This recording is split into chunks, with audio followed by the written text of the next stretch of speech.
You're listening to the Public Health Epidemiology Careers Podcast, episode 160. Welcome to the Public Health Epidemiology Careers Podcast, where we explore public health epidemiology careers and share tips and strategies to help you enter or transition into the field. And now, your host, Dr. Charlotte Hughes Huntley. Greetings, everyone, and thank you for joining me on this episode.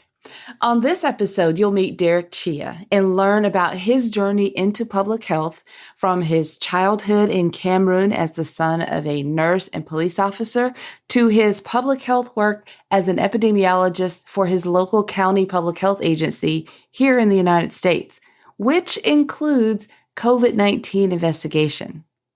I'm going to tell you more about Derick in just a moment, but first, I'd just like to say thank you to Corey Pitt and read an awesome review that she recently submitted in Apple Podcasts. The subject is amazing podcasts for anyone in public health.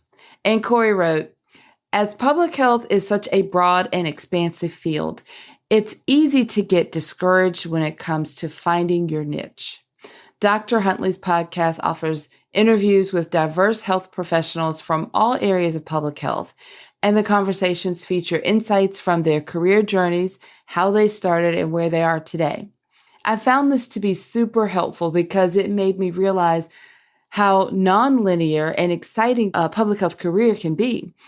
This podcast made me feel less alone as I was an MPH student without a clue which direction I wanted to take my career when I first found this resource. Thank you, Dr. Huntley, for your work. Your content is truly an expander for students and professionals alike. Well, Corey, I really appreciate that, and I'm thrilled to know that the podcast has been such a valuable resource for you. Now, let me tell you a little bit more about my guest on this episode.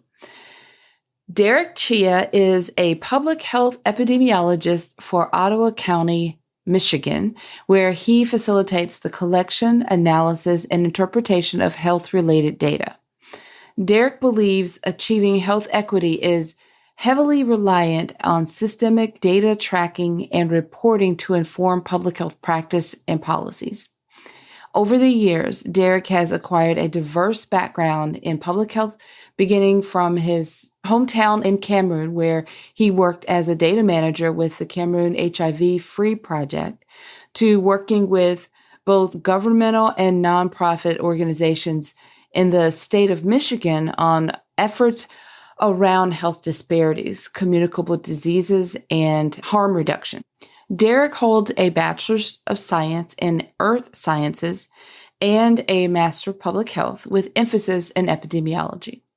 Now, Derick is keen on continuously applying his expertise and diverse public health experience to close the disproportionate gaps in healthcare outcomes across disadvantaged communities.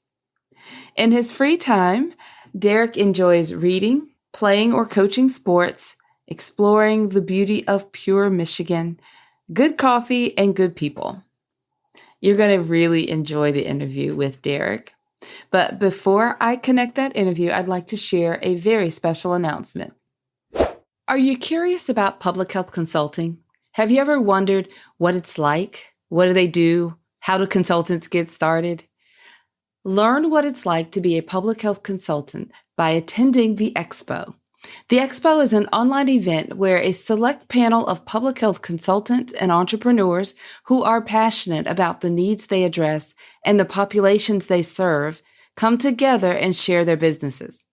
Attending the Expo is very affordable and convenient because it's available online. Learn about public health consulting from public health consultants who do it every day.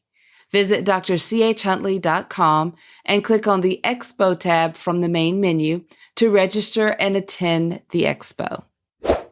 Well, I'm happy to invite my guest for this episode, Derick Chia. Derick, welcome to the podcast.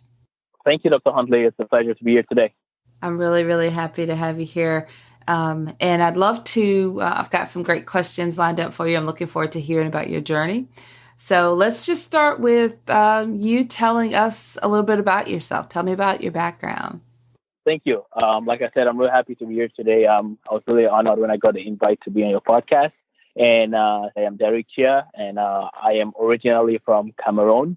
For those who don't know, Cameroon and this is a tropical region, of course, with just over 24 million people. And so I grew up in a rural area, so where we did a lot of subsistence farming.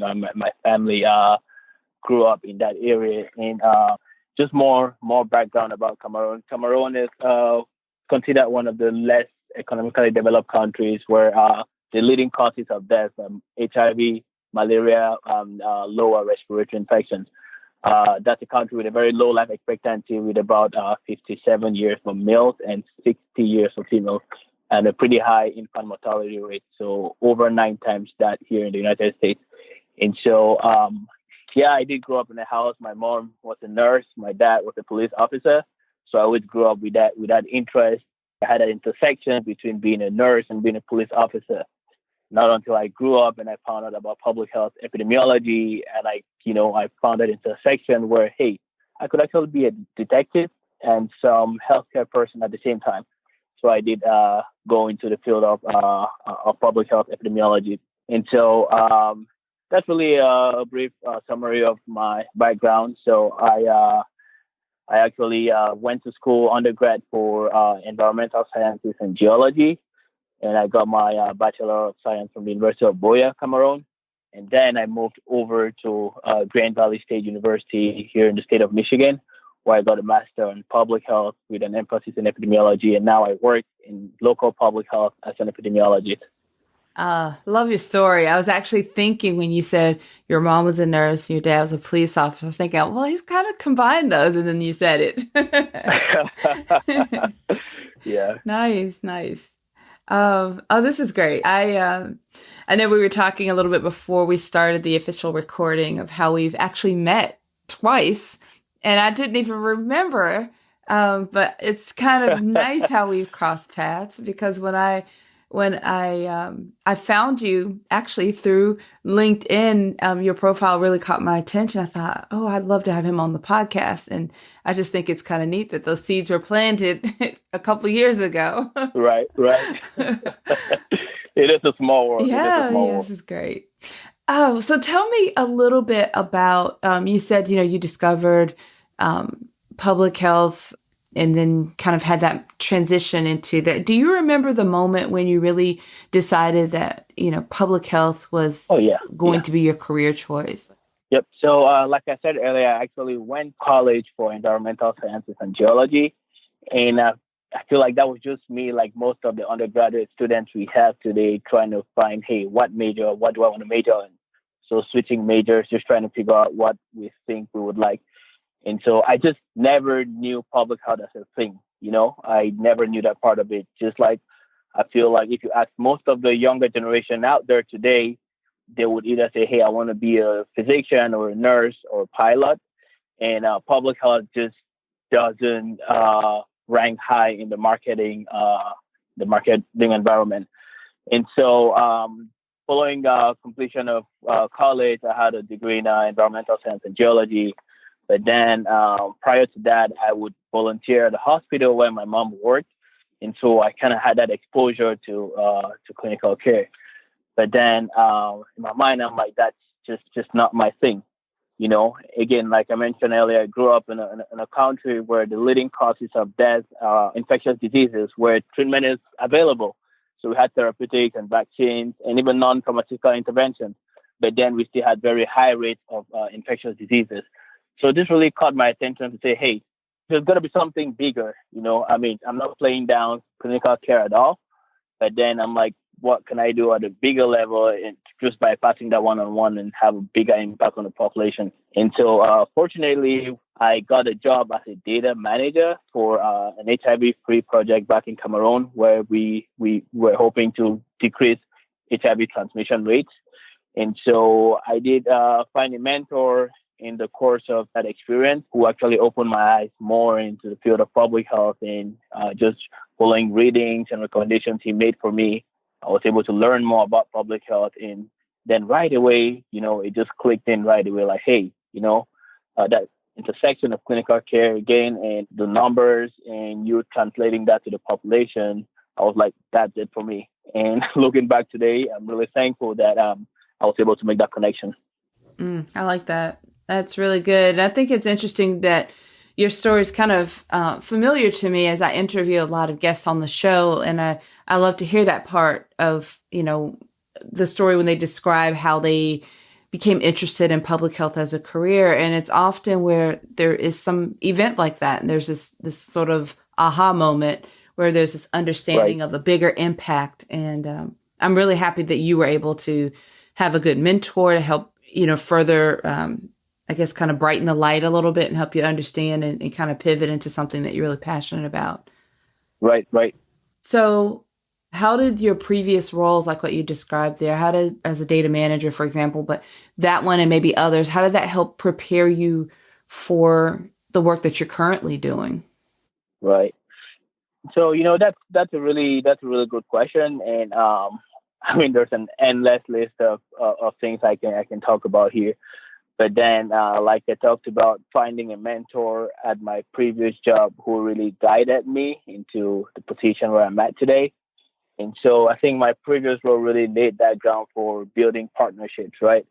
And even looking at the public health career overall, it's a field that is heavily reliant on partnerships because at some point you're always going to be working with some other person over some really cool projects. And so it really gave me that ability to build mentorship and partners. Also, it just gave me that mindset of thinking in the framework of data. So if I can say even systems thinking, how does this data point affect this down the road? How do we measure outcomes for different things? So I'll use the data manager example. So in our program, we had a target. It's called the 90-90 goal, one of the 90-90 goals. So making sure that at least 90% of people who visit the health facility got tested for HIV, 90% of them who knew their results were placed on treatment, and at least 90% of those placed on treatment had lower viral loads. So then in the role I was in, it was really one of my responsibilities to figure out different metrics that would reflect or that would measure these different targets. So that really helped me think in that framework. While in grad school too, or just during my training, I was exposed to an opportunity to have some really great internships, and I had some really great mentors at these places too.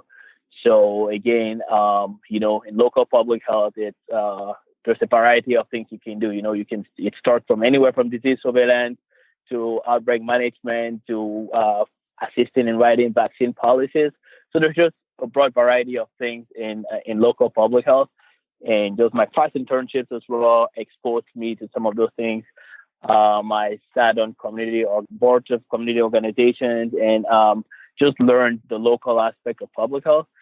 And that really gave me an upper hand in going into the field as a local public health guy, knowing, hey, this is what we face, and having an idea at least of how to go about it.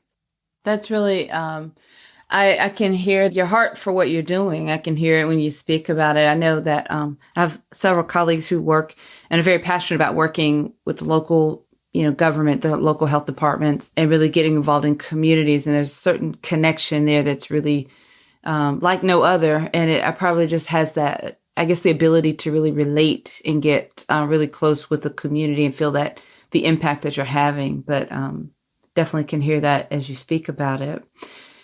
This is a great kind of segue because I wanted to know more. I know that you are really actively involved in frontline response with the pandemic, with COVID-19. And we have a lot of listeners on the podcast who are still students and who have maybe not worked, maybe already graduated in public health, have not worked in public health quite yet, but are really intrigued by the various roles that we're playing, that people in public health are playing in response to COVID. I was just wondering if you could talk a little bit about the work that you do on the local level and some of the activities that, you've been a part of in response to COVID. I think that's a really good question, and it's obviously super relevant to the times we're living in right now. And so at a local level, there's a lot we do in regards to public health and just response for COVID-19. And so first off, we do a lot. Well, I'm going to backtrack here and just give you a full picture from maybe January to date. Okay. So the first thing here is staying informed, right? So our first case of COVID-19 here wasn't reported up until mid-March. But then prior to then, so early January, we would, be on calls with the CDC, be on state calls, participate with different jurisdictions and just getting updates from them on what they're seeing on the ground. And also just helping our own local preparedness. And so that entails reading, staying up to date with guidance and all that, just so if and when it does hit us, which it actually did, we'll be in a better place to respond. So that's just the preparedness and planning phase. And so we did activate our incident command structure, which most people might be familiar with that already. It's just a more structured approach to responding to our emergencies. And so under our ICS structure, we have different positions and each person has a specific role they're doing, and this really helps with efficiency. So as the data guy or the epidemiologist, I've been in the data unit leader. And so most of the work I've been doing has been around just tracking our cases and contacts. So basically, you would see maybe at the national level, the CDC would report the number of cases, the states reported out the number of cases, and local health departments do that. And all of that data actually, most of the times, would be gathered at the local level. So we have case investigators who I work very closely with, who contact each case and gather more information and try to tell the story of COVID within that jurisdiction. And then we share this data with our state partners and national partners who then, paint the national picture of this outbreak. So I do a lot of the data tracking for our cases and contacts. So knowing who is infected, where they're infected, and potentially why or how they got infected. And so, again, that's just the fundamental principles of EPI. And so we also look closely at some different performance metrics just for process improvement, because we want to keep getting better on a daily basis on our COVID response. And with COVID especially, we've seen that time is of the essence. So we keep looking at our processes, say, hey, how do we get better? And we do our best to use a data-driven approach. And most of those things and indicators and metrics are things that I'm tracking every day to see how we're getting better. And another important role that I feel like we must mention, right now we're in the middle of a pandemic where we've seen or heard about a lot of misinformation. We've heard of the things people believe in, which doesn't really reflect science. And so we here at the health department, we also fight very actively to counter misinformation. So looking at the data and working with our public information team to convey the data in a simple and understanding way to the public. I mean, we're in a place where we're serving the public, and we really want to make sure they're able to get this data we are seeing in an easy and digestible way. And so those are just some of the things we've been doing here about COVID. And, COVID has been changing a lot. And so we've been flexible as well, just coming in every day, making sure we're up to date with recent news around the world, look at the best approach, best practices, and the best science out there to continue this response. That's a great summary. And thank you for kind of guiding us through that. There's so much I'd love to ask you about that, but we've already been covering so much. I think I'll just ask one more question before we kind of move away from that. All right. And we hadn't really kind of prepped for this, but, I was just thinking about, as you were describing, the work that you're doing, and I'm thinking about all the skills that are important, because I've been talking a lot with clients that come to me about trying to get experience in public health and the things that are important, and building skill sets that are transferable, things that can help you stand out along with your degree. And I'm listening to you describe all of the work that you've been doing specifically regarding the COVID response. And I see where, of course, good communication skills, both written and spoken communication skills, good organization skills can really go a long way with the type of work that you're doing. Are you finding that to be true just here lately, last few months? Oh, yeah.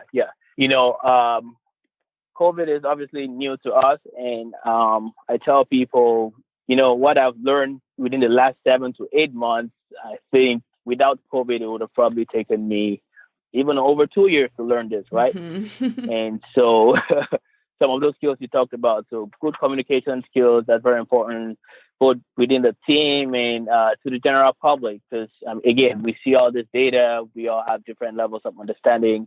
How do you really convey this in a meaningful way to people, you know? And so good organizational skills, like I said, there's times when we see different guidance documents from the CDC and the WHO, and then sometimes we really need to put this together and translate it to what we're seeing on the ground and how to implement it on the ground. In addition to that, there's a lot more skills too. And again, some of those things we learn in grad school as well, like data management. It's a really big one because again, for COVID, it's posed a challenge for us where we most of our data systems nationally, I can say, were not really might not have been super updated to what we would want it to be ideally, right? So making the best of what we have to manage this data and manage the security, most importantly, and the integrity of this data. So that's a big one as well. And overall, just for me, what has also really helped me a lot is just that teamwork, that flexibility. And so even prior to COVID, it's just something I've always tried to do, just improving myself and on my skills.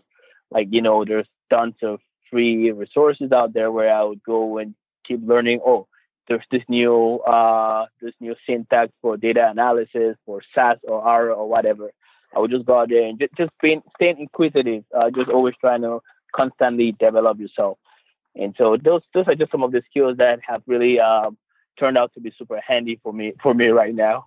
Yeah, that's really a good point because there are a lot of resources, and I think that this is absolutely a time where people should invest in using those resources. Like I like that you mentioned like the syntax with. I know there's so many for R, especially, and it just requires you to dig in a little bit. And I think this is a great example of where it's really worth it. So if you can develop a skill, really fine tune that skill set with some of the freely available resources, then it just gives you an advantage. Right. Great. Well, I appreciate that. And I am going to, let's shift over a little bit and talk about, I mentioned earlier that I have there are a lot of different types of people that listen to the podcast. Some are professionals who are just interested in keeping up. But I do have a lot of students who are working on their degree in public health and, of course, wanting to getting their career started in public health. And then I have a group who have recently graduated but just have had trouble getting into the field. So those are the two primary groups. So let's think about the group of students, because there's sometimes resources available as a student that you don't have access to once you've graduated. So do you have some tips or advice for current students enrolled in degree programs in public health? Oh, yeah. This is a really great question, I think, because I would say students right now, this is one of those perfect shots you have at proving yourself, right? At gathering all the skills, making all the connections. So once you're ready to hit the public health workforce, you're super confident. And so I would just talk about some of the things that worked for me that I think would work for most of the students today. And some of these are actually lessons that I learned from some of my mentors, right? And so, for example, I think connecting with mentors is a really strong one. So first of all, know what you want to do, know your interest in public health, and find someone who's in that area. How do we connect with mentors? That can be a good question. So we can expand our professional network. Like you said, you reached out to me on LinkedIn to be here today. And I think that was really easy. That was that's almost effortless to do nowadays where everything is at our fingertips. Back in the day when conferences were still a thing, and hopefully those can be a thing eventually. You would meet people at conferences. Again, you and I, we met at conferences about 2 times now. That's right. Right. Meet at conferences, exchange business cards, follow-up emails to identify yourself. Hey, I'm this person, we met here and these are my interests, and can you point me to this? Can you, just clearly express your interest and connect with people and be flexible. And like I also mentioned earlier, continuous self-development is one thing too. So while you're a student, you probably have free subscription to this library or that library and all these different resources. And that's really powerful, that you get those for free. And so you can go online. There's going to be free programming tools. There's free entry or access to journals where you can read and stay up to date with recent events and publications. I would say internships too are really, really important. Like I said earlier, working in local public health today is something that I knew that I wanted to do. Why? Mainly because I did have an internship earlier on in my graduate school experience as a public health intern at another public health department. So internships are that opportunity where you look at it and you're like, hey, I think this is really my jam. This is something I see myself doing. I'm happy with this, right? And your internship experience can also be one of those where you're like, hey, actually, I'm really not feeling this. I'm probably going to go and try something else. And so connect at that level. Try to get as many internship experiences as possible. Fellowships, tons of them out there on the CDC's website and other organizations. Job shadowing is a very important one too. If you're thinking about it or you wonder what a day-to-day activity in an epidemiologist's life looks like, you can reach out to them. I feel like public health as a career overall, most of our public health professionals are very open to job shadowing and mentoring younger folks who are interested in that field. One other important thing is really active membership in professional organizations. So APHA, so the American Public Health Association, for example, has a student section. Most of these organizations, the student chapters typically have student rates, so it will be cheaper. And so joining those are very important. The CSTE, so the Council of State and Territorial Epidemiologists, they do have a student chapter, I believe. And so these are some really good resources where you connect with other professionals, and it's always useful. I've never seen where any of these efforts harm you. You know, the worst that could happen is, well, you might not use them, but then you have those skills and those connections in there where if you ever need those resources, you can pull them right over back. I love those tips, all of them. I think that you reminded me of something, especially with the last one you mentioned about the associations and the student. You often will have very greatly reduced price as a student member or free access to some of these associations. And I remember joining as many as I could. And it's a great way to explore at a much lower cost. And then once you've graduated, you have a good idea of the ones that you want to continue with, because you'll kind of graduate to the regular price. Right. And just like you said earlier with internships, you learn what you like and don't like. And the same thing with associations. There are going to be some that you will decide that, oh, I definitely can't do without this. And then there'll be others that you just you move away from. So it's a great chance to explore them at the free or reduced cost before you have to spend the full price to decide that you don't like something. Right. And just one more plug in there I'm going to put in there. Again, we're in an era of technology, right?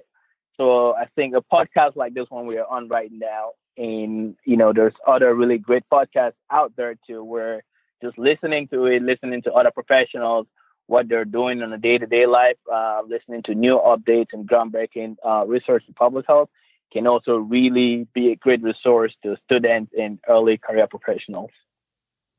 Oh, I agree. I like that too, because there are so many, especially even since I've been podcasting. When I first started, there weren't as many sort of conversational style. They were more research based. But since I've been podcasting, there are many that are under the umbrella of public health, and they're very conversational, different aspects and niche groups in public health. And thank you for adding. That's a great resource, a great tool to use to just kind of explore. Right. So let's think about the graduates. So they're already out of school. They don't have access to the student discounts and some of these other things. What kinds of, tips would you have for anyone who has already completed a degree, but, just facing challenges trying to get into the field of public health? Right.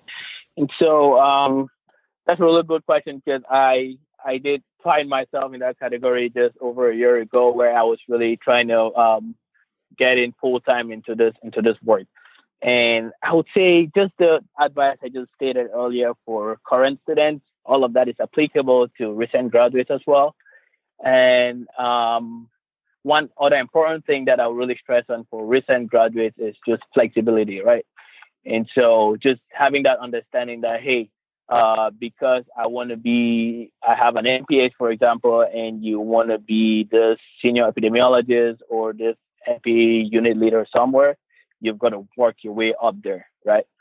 So I'm also a firm believer that, everyone has their route in life, And so with all that said, there's going to be a process. So having a strategic plan, organizations do have your strategic plans and all that. As an individual, as a recent graduate, have your strategic plans. Hey, where do I see myself in the next 5 years, for example? What are the different routes I can take to get there? So just that flexibility to know, hey, I can actually start by getting a fellowship here and just strengthening my skill set in this. Or I can start at this other position and, look at what avenues are there for career growth to grow into this other position. But also, I would just want to encourage the recent graduates out there, and just looking at the public health workforce right now, we have a lot of really great, highly skilled professionals who have been doing this work for decades, and they're approaching retirement, right? And so there's actually forecasts of pretty substantial increases in the public health, in demand for the public health workforce. So I think there's a promising future out there, and I would say really just constantly working on improving your skill set, building those partnerships, and just being open-minded and flexible to different experiences. I think that's really going to be helpful in breaking into this career. I think that's excellent advice. I think that's really great. I agree with you. And I especially like you talk about the outcome, the outlook, it seems bright. And there are a lot of opportunities in it. And also that may also point to a good maybe resource for a mentor is look for those more senior professionals who are looking to retire soon, because often they are happy to mentor anyone who is willing to listen and learn. Right. And those may be some really good opportunities. I certainly have used that route myself. Right. And it's they're very valuable resources. So right. Thank you for all the information. Thank you for taking the time and meeting with me, and for all that you've been sharing on this episode. This has really been, it's been great for me to get to hear, your story and to learn so much from you. And I'm sure the audience has enjoyed it as well. So thank you. I really appreciate you coming on the show. Oh, yeah. Thank you, Dr. Hanley. It's a great pleasure to be here today. Thank you. Well, I hope you enjoyed that interview. I'd like to thank Derick for coming on the podcast and sharing his public health career journey, as well as those great career tips for everyone as well. If you'd like to connect with Derick, then just visit the show notes page for this episode, which is episode 160, and you'll find the links to connect with him there. So go to drchuntley.com and click on podcast from the main menu, and from there, just navigate to episode 160. If you are enjoying these podcast episodes, then please take a moment and write a favorable review in Apple Podcasts. Your review will help our show rank higher on the charts in iTunes, and it makes it much easier for others to find our show as well. Thanks in advance. I really do appreciate your effort. All right, everyone. Until next time, have a fantastic rest of your day. Thank you for listening to the Public Health Epidemiology Careers Podcast at drchuntley.com.